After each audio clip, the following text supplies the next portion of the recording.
Good evening. Today is September 20th, 2020, and this is Pastor Dan from Crossroads Baptist Church. And this evening, we're going to shift a little bit in our study, and this isn't really a study. I'm just wanted to address the topic of Christian and politics, particularly Christians and voting. So this talk, I don't know that I would call it a message. It's certainly not a sermon. This talk tonight is about the voting Christian. And so let me say some things by way of introduction. First, I want to be careful. I'm addressing you this evening with a little bit of fear and trepidation because while I'm very comfortable talking about issues that relate to religion, I'm not very comfortable talking to you about issues related to politics. And of course, you all know in social settings, the two things you're supposed to avoid talking about are religion and politics. And here I'm combining the two this evening. However, even though I am careful, even though I'm approaching this with a little bit of trepidation, the election is fast approaching. And I thought that this is probably something that needs to be addressed. This whole issue of the Christian and voting, because I'm hearing more and more Christians who are very vocal on social media and things like that, who are making statements, and their reasoning behind who they're voting for, I think, has a little bit to be desired. And I just wanted to bring your attention to the fact that we must think carefully about who we vote for as Christians. As I read and listen to a lot of what other Christians say when it comes to politics, it seems that many people who we would even call evangelical Christians seem to separate their politics from their faith. And one group does that, and the others seem to think of politics and they put it in the wrong categories of what they believe.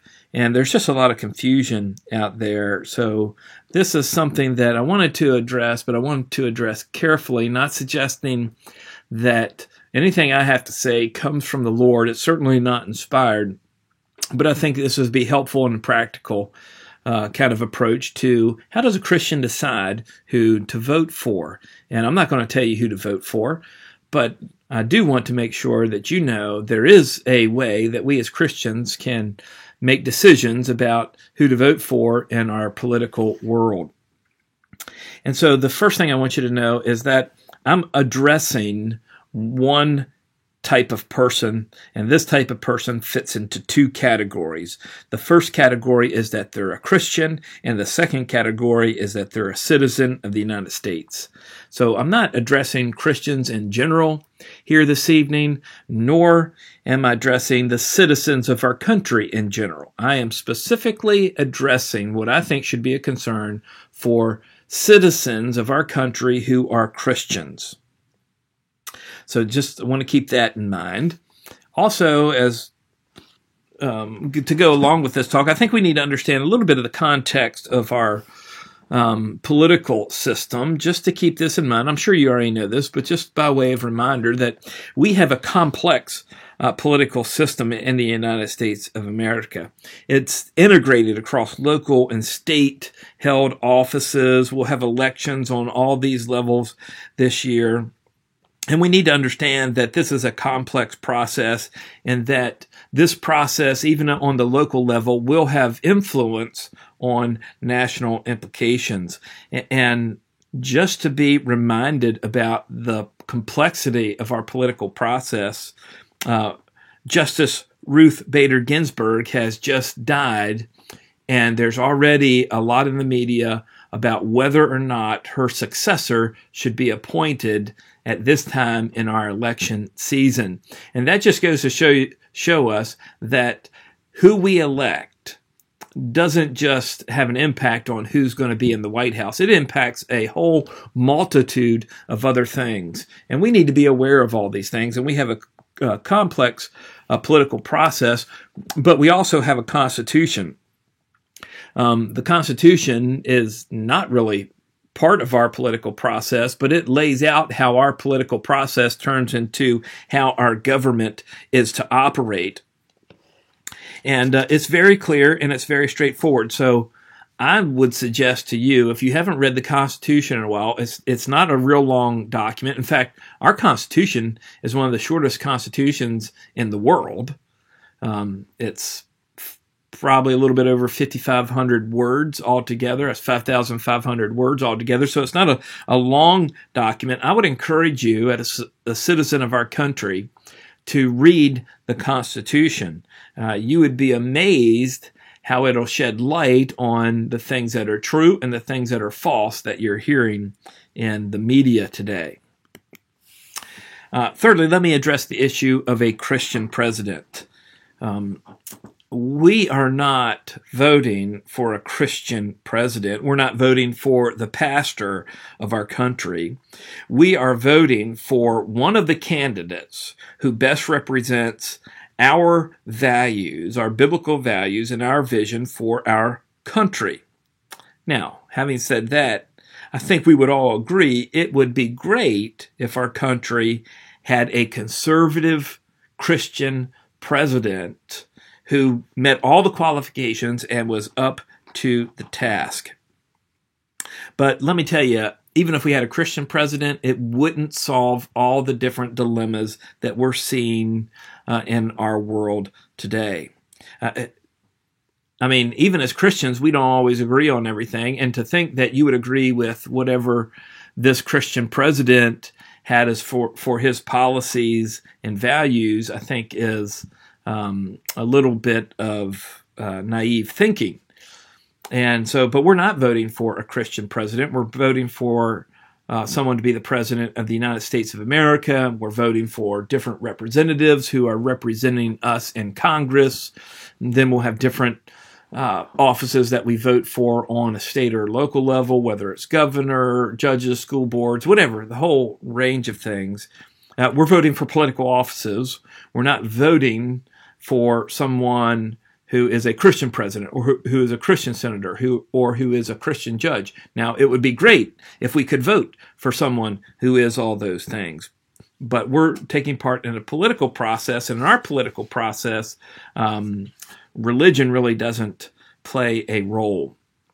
And so I think this is enough to set the context of what I want to share with you today, because I do think that as Christians, there is a way that we can evaluate and we can sift through the candidates, the different options that we have to vote on at our local, state, and national level. And what we need to realize is that we're not necessarily voting for the person that we like the most. We want to vote for the one who most closely aligns with biblical values.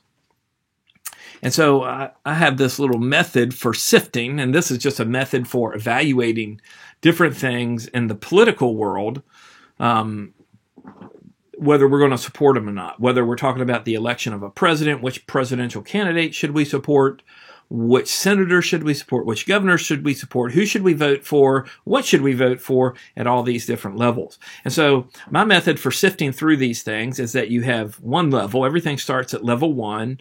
Then whatever gets through level 1 then goes to level 2. Excuse me. And if it gets through level 2, then you go to level 3. And so that line on the left, that yellow line on the left, that shows you the path that you have to take. You have to start at level 1 and you work your way down to the point of the triangle there, and there you should have an answer about who you are to vote for or who you can vote for. So again, you have to go through level 1. If you get through level 1, you go to level 2. If you get through level 2, you go to level 3. And as we look at these different levels, we want to use certain questions to evaluate the policies or the people who are involved. And so here's the questions I think we ought to use for evaluation.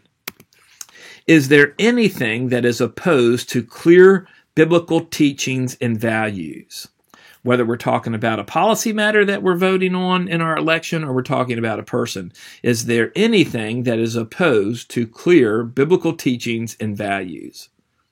So is there anything that's against what the Bible says? And secondly, is there anything there that supports clear teaching, biblical teaching and values? You know, there can be some candidates who don't oppose biblical values, but they don't necessarily clearly support biblical values either. And so we are trying to find what is the most biblical. Who is the most biblical? We're certainly not going to find the perfect candidate, but we can find the one who is the most biblical from our point of view. Now, let me also add, I think there's some improper evaluation tools, some improper questions or ideas that we might have in mind in our evaluation. Number one, who do I like? Just because you like someone doesn't mean they are going to be the best person. It doesn't mean they have the same biblical values that you have. The truth of the matter is, probably if all of us would meet any politician in person, we would end up liking them. Politicians are likable people, and they know how to be likable people. So this is not an issue of who I like, nor is it an issue of whether the candidate supports certain policies that are nearest and dearest to my heart. You know, what do they say about immigration? What do they say about gun rights? What do they say about lower taxes? What do they say about small government? You know, all these issues. Now, I'm not saying that these issues aren't unimportant, but these aren't really moral issues. They are policy issues. And the first line of evaluation that we have to make is on the moral issue. How do these people, how do these particular items for vote, how do they weigh against biblical values, biblical truth, biblical teachings? And another thing that we have to say is an improper way to evaluate people is what political party do they belong to? Do they belong to the purples, or do they belong to the reds? Or reds, that's, you know, that's not, I'm not talking about communists. So do they belong to the purples, or do they belong to the pinks? Well, we don't evaluate people just based on their political party. Now, that means, you know, maybe you've always voted purple, and so that means you're always going to vote purple. Well, that's not the proper way to evaluate whether you should vote for someone or not, just because they're of the purple party. Okay, so here are some ways we can evaluate, and here's ways we don't want to evaluate. So let's apply this, and here's part of this method for sifting that I want you to consider. First, we have the level one here, level one. And at level one, we're asking the question, what does the candidate's party platform say? What does the candidate's party platform say? That should be apostrophe S for candidates there. But what does the candidate's party platform say? Both major political parties in the United States of America, the Democrats and the Republicans, have platforms, and these platforms can be found.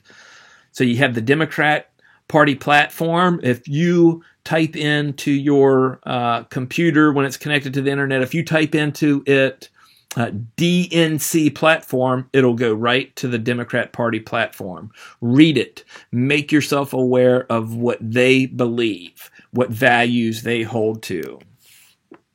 Then look at the Republican Party platform. You can easily find this if you type in to your internet search browser, GOP platform.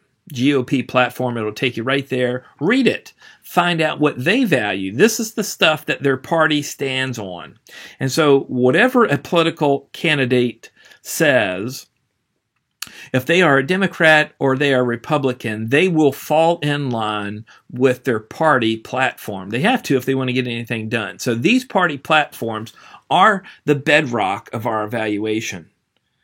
If you look at the party platforms and you find something here that is either opposed to biblical teaching and truth, clear biblical teaching and truth, then we have a hard time supporting that. Well, I don't know how you could vote for someone who's opposed to biblical truth and biblical values. On the other hand, if we find a party that is very supportive of biblical truth and values, then we have maybe the ease of our conscience to vote for that party. And so we just need to keep this in mind. It starts with the political party platform. Look at that party. It tells you about what the core beliefs of the candidates are. Now, let's just say, for instance, for the sake of argument here, we will suppose that after evaluating the platforms, this level of sieving, this level of sifting the candidates ends in a draw with no preferable candidate. And if that's the case, we go to level 2. Now, the level 2 of this sifting process is about policies. So level 1 is about platform. Level 2 is about policies. What policies do the candidates support? Do they oppose biblical teachings and values or support them? Now, looking at the policies of the different candidates does require a little bit more work on our part, but usually these, especially candidates who are running for national office, they will put out policy statements, or they will make public statements about policies. Now, just because a candidate stood for one policy at one time doesn't mean they're going to stand for that same policy now. And so you need to look at the most recent policy statements to get a clear picture of what these candidates support. They will be clear. And then as you come to understand what the candidates' policies are, then you can evaluate them. Does this oppose biblical teaching and values, or does it support biblical teaching and values? Now, again, for the sake of argument, let's suppose that this level also ends in a draw with no preferable candidate. Then we can go to level 3. And that's level 3, I think we're dealing with the person. Level 1 deals with the platform. If you get through the platform, the party platforms, and you go to level 2, which deals with the policies, and once you go through level 2, we come to the person. What kind of person is this candidate? How well do they fit the description of a godly person? Is this a concern to them? Is it a concern to them to have high moral character? Is it a concern to them to be a person of high character? This is by far the most difficult and subjective level to judge. We might ask a question, is this a person of integrity? Integrity simply means they do what they say. Are they going to be a person of integrity? Is there anything about this person that doesn't fit with the biblical description of what a moral person is? Now, let me say, as we're talking about this here, I think it's wrong for us to try to find the perfect person. Look, you know as well as I do, we're all sinners. And if people aren't saved, what do we expect them to act like? We expect them to act as sinners. And from what I can tell, even if any of our candidates claim to be Christians, I don't know if they're a Christian or not. I certainly see behavior in some of our most noteworthy candidates. I'll put it that way without naming names. I see evidence in some of our most noteworthy candidates that would lead me to believe that not only are they not Christians, but they have no idea who Jesus is, and they have no idea what Jesus' teachings are.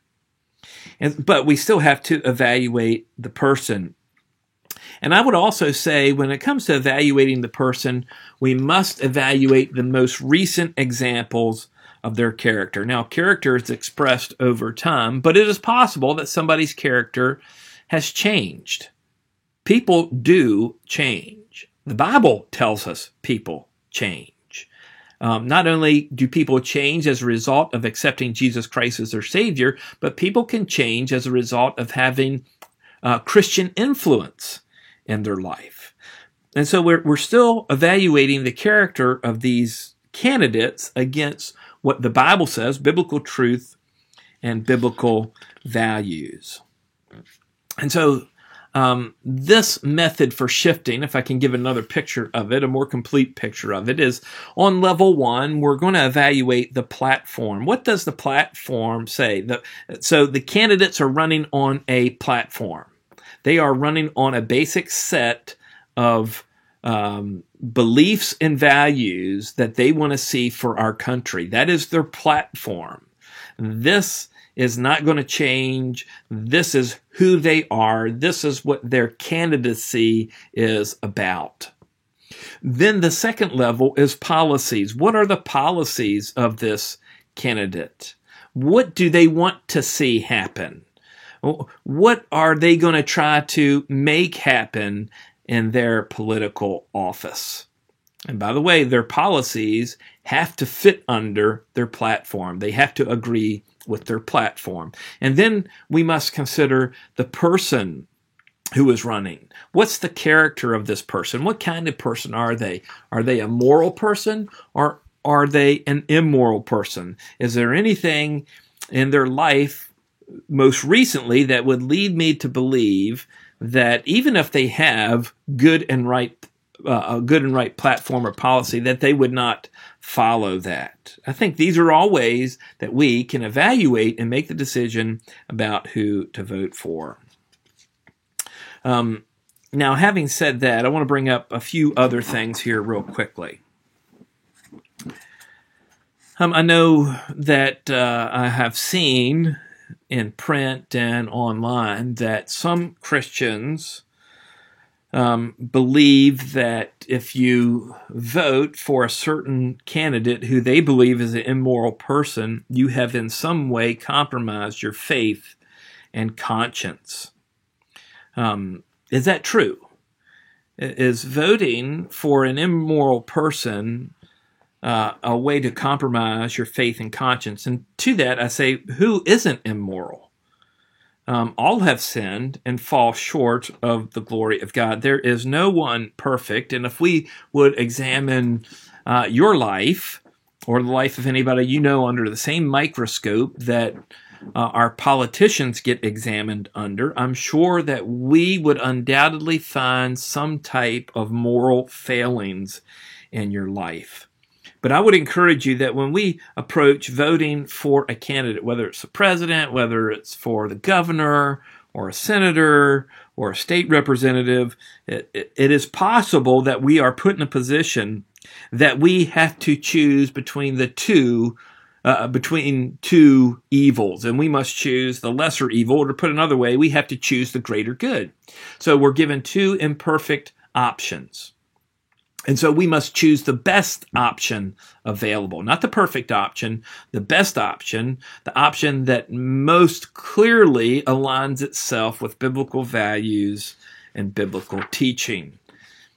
And so we must remember that. I don't think we compromise our conscience if we have two immoral choices, but one is more immoral than the other, and we choose the one who is the least immoral. I think we can do that as Christians involved in the political process of our country. Now, some other things that I just want to say as relates to Christians and voting. I've heard some Christians say, you know what, I wish there was a third candidate. I wish there was another option who I could vote for, particularly thinking about the president. They like neither Joe Biden or Donald Trump to vote for, and they would love to see another candidate. And I have a couple things I want to say about this, about people who desire to have a third candidate or more candidates. First, to have a third candidate isn't enough. You have to have a third candidate who has a real chance for winning.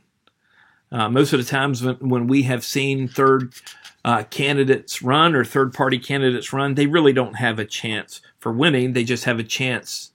They just have the ability to ruin someone else's chance. Secondly, in our current political context, a third candidate is not a real viable option. Our country has two major political parties, the Democrats and Republican. Our country hasn't devolved into this, like some people say. In fact, it has been this way, two political parties, for most of the history of our country.